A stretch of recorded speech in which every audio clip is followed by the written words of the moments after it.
Some anatomical sites carry special challenges, and the thyroid gland is certainly one of them.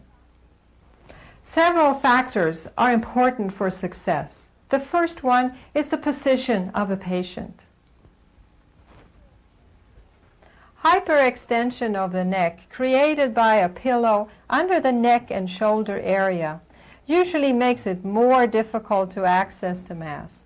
This is because both the skin and the muscles become stretched and firm, hiding any deep-seated nodule in the neck. In my experience, it is easier to hold and palpate a nodule when the neck is relaxed. This can be achieved by laying the patient down flat or by putting a pillow under the patient's head. The second is stabilizing the nodule. Most nodules will be adjacent to the trachea, and the trachea therefore can be used as a support. The easiest way to hold the nodule is to use the fore and middle fingers on each side of the nodule, pressing against the trachea. If the nodule is large and extends laterally, make sure it is not covered by muscle. In order to push the lateral muscle aside, place the fingers medial. The third factor is the angle of the needle. In order to avoid passing through muscle and into the trachea, the needle should be tangential to the side of the trachea.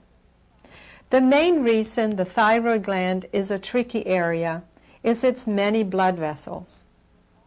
The harvest will almost always contain a fair amount of blood. Therefore, I recommend doing fewer excursions with a needle, somewhere between 5 and 10.